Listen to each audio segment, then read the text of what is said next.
Oke, kita mulai taruh. 1, 2, 3. Oke, selamat pagi, siang, sore, malam semuanya. Kami dari kelompok 6 mata kuliah HPB dan P3L kali ini akan mempresentasikan hasil UAS kami, yaitu membuat aplikasi not mahasiswa yang bernama Aksara. Bisa di next.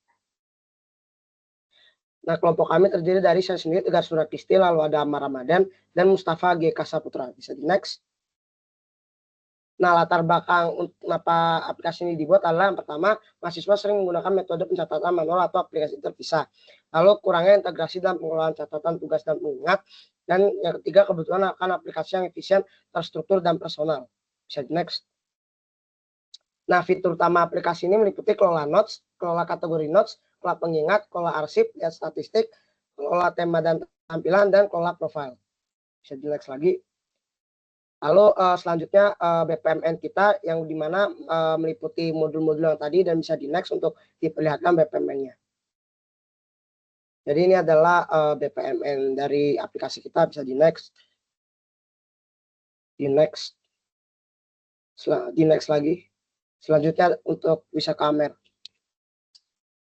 Lanjut, di sini ada use case. Nah, use case di sini itu untuk menggambarkan fungsionalitas utama sistem dan interaksi pengguna dengan setiap fiturnya. Nah, use case itu terdiri sama seperti BPMN yang tadi, ada 7 elemen.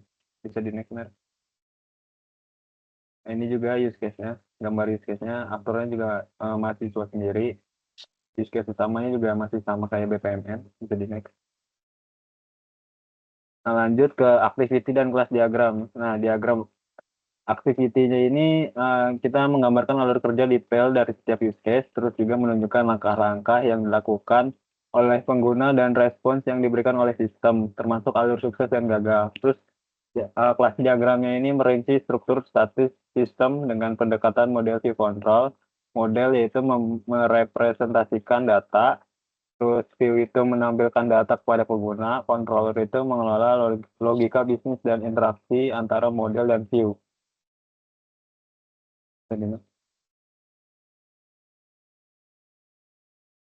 Nah, terus juga sequence diagram ini itu memvisualisasikan interaksi antar objek dalam urutan waktu, terus juga menjelaskan bagaimana sebuah proses dieksekusi. Misalnya itu user berinteraksi, terus juga view node memanggil fungsi pada controller, terus controller memperoleh logika dan berinteraksi dengan model node, terus juga hasil dikembalikan melalui controller ke view dan ditampilkan kepada user.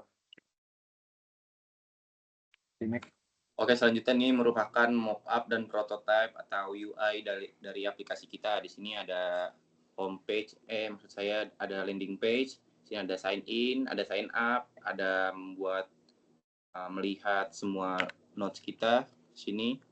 Ini ada bikin notes baru, ada statistik, dan ada profile setting. Berikut adalah analisis tugas pekerja berbasis pengetahuan. Di sini ada 4. Yang pertama adalah transaction workers, yang mana pengguna utamanya adalah mahasiswa yang melakukan tugas operasional dasar seperti membuat, mengedit, atau menghapus catatan dan kategori. Selanjutnya adalah integration workers, yang mana pengguna yang memanfaatkan fitur statistik untuk mengevaluasi kebiasaan belajar dan mengelola waktu secara lebih efektif. Yang ketiga adalah expert workers yang merupakan user potensial, pengguna tingkat lanjut, contohnya mahasiswa tingkat akhir yang memakai aplikasi untuk mengelola informasi kompleks seperti riset, skripsi. Dan yang terakhir adalah collaboration workers, yang mana juga termasuk user potensial. Jika fitur kolaborasi dikembangkan, mahasiswa dapat bekerja dalam tim dengan berbagi catatan. Nah, kesimpulannya adalah sini 3. Yang pertama, aplikasi Aksara ini memberikan solusi lengkap pencatatan mahasiswa. Yang kedua adalah mengintegrasikan fitur penting dalam satu aplikasi. Dan yang terakhir adalah menyokong efisiensi belajar dan manajemen waktu mahasiswa. Sekian presentasi dari kelompok kami. Kurang lebih mohon maaf. Terima kasih. 4 menit.